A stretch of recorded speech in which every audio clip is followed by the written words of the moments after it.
in 30 seconds, just introduce yourself briefly. You're going to have an opportunity to speak for a total of 4 minutes after that. And then as soon as you introduce yourself, Bill, if you would come forward and just introduce yourself here. You can use that mic if you'd like.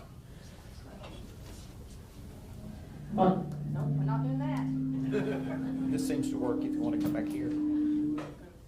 I think I can be loud enough, so I'm going to give it a go. My name's Melanie Sellers, and it is my great honor and privilege to be your district public defender.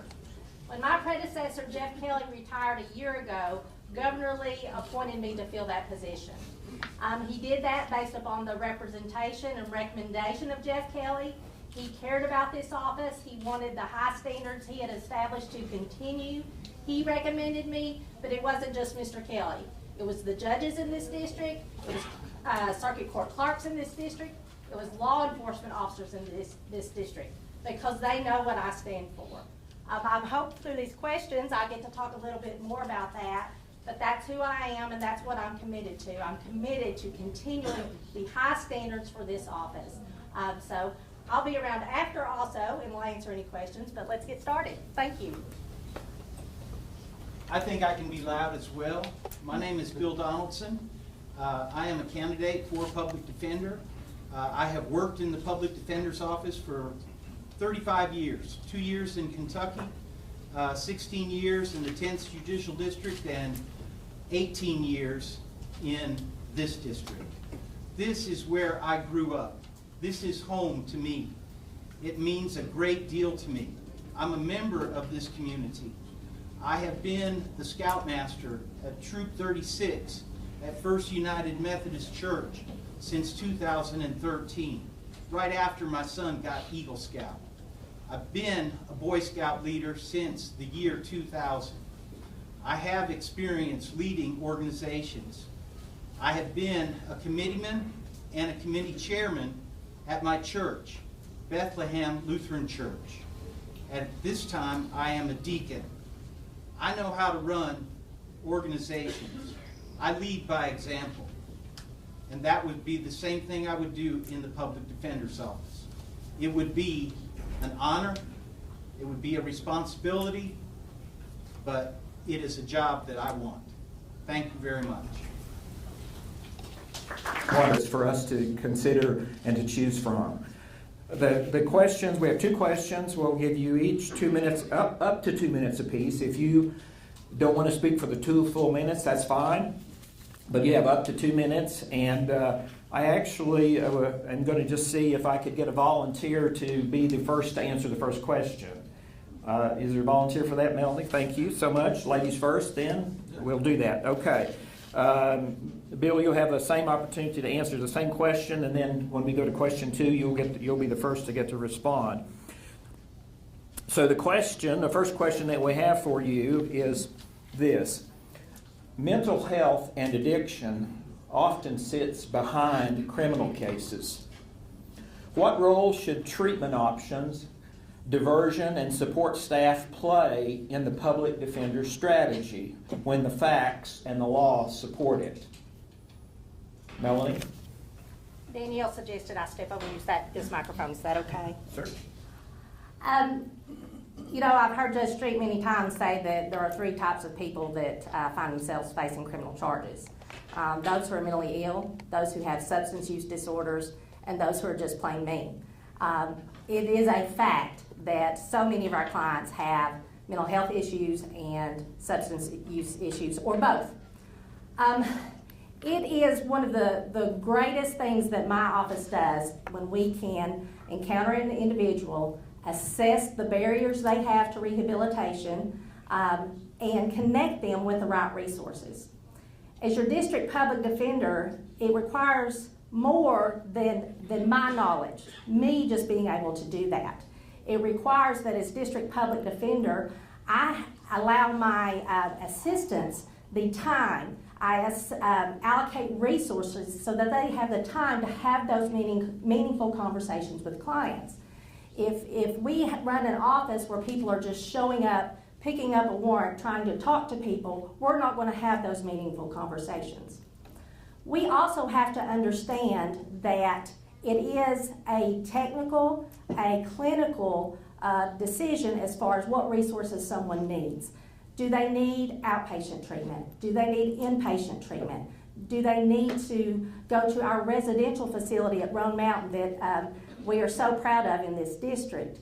That requires a level of knowledge and expertise that we have to develop for ourselves, but also for the office. And that's why, since I started as public defender, we have an in-house training program. We have lunch and learns where we have speakers from mental health, from addiction, come and help us learn so that we can do what we need for our clients. So we hope to continue that. We've done so much over the last couple of years in that regard, and we're well known for being the best area in the state for these issues. Thank you.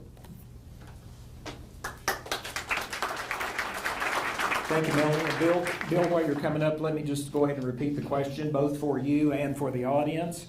The question asked was, mental health and addiction often sit behind criminal cases. What role should treatment options, diversion, and support staff play in the public defender's strategy when the facts and the law support it? A lot of people that I have represented over the years have problems with mental health issues.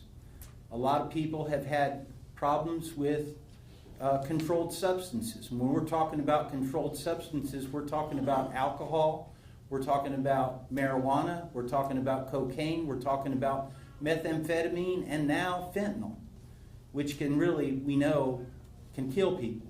Not to say that other drugs can't kill people, but when I come into contact with people that have these issues, I try to guide them to something that can help them be a productive member of society. I have worked in Judge Minga's court, the Recovery Drug Court, and I have worked in Will Monk's court, the Mental Health Court, and these are programs that are for basically nonviolent offenders. We can't do it with every offender, but we can do it with nonviolent offenders. And they have to follow their treatment plan. If they don't follow their treatment plan, they're not going to complete the program. But if they do complete the program, we have a long list of successful members of our society. That is one thing that we always ensure when people follow that treatment plan in Judge Minga's court and in Judge Monk's court. Thank you very much. All right. We can stay here. Very good. Thank you. Thank you, candidates. Now, our second question, which Bill will answer first, is this. How quickly should an indigent defendant hear from their lawyer after arrest or appointment? And what would you do to improve client communication in this district?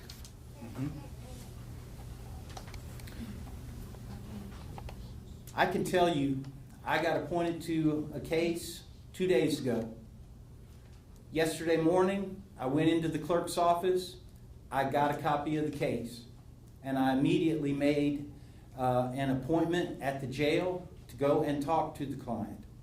That's the way I do it. Now, as being a public defender, that is what I would recommend to my proteges, that they need to see their clients very, very quickly, because things can change. And you want to know, what is the situation right now? What have I got to deal with? You need to know that. You need to know that very quickly.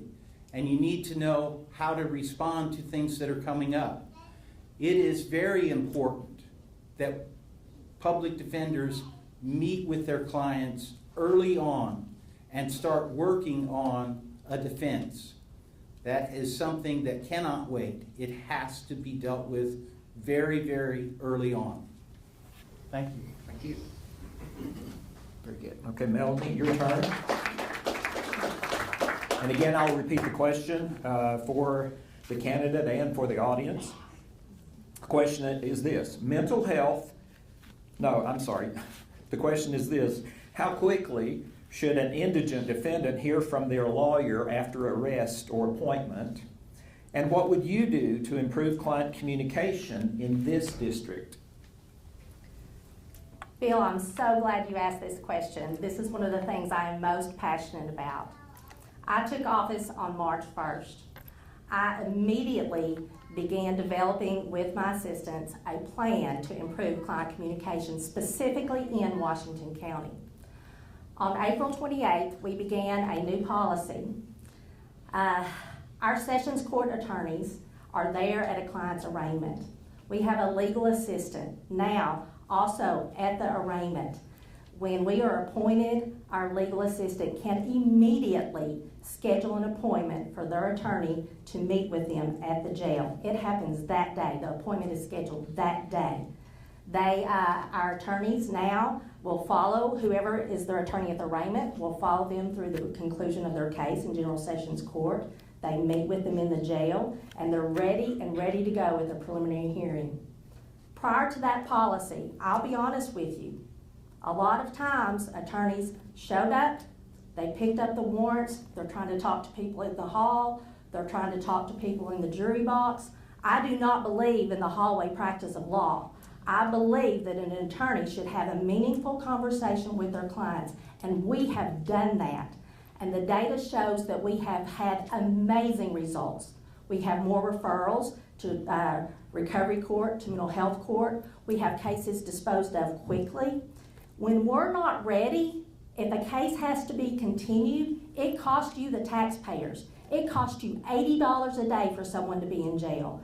If a case is continued because we've not met with our client and we're not ready, if it's continued for 30 days, that's $2,400 out of your pocket. And we're not doing that anymore, not in this district. TV and movies will show you public defenders who walk into a courtroom with an armful of files and ask them what their client looks like. We don't do that here. And that's my policy, and that's the standard in my office. It is not a recommendation. Thank you. Thank you both. Let's give these two excellent candidates a round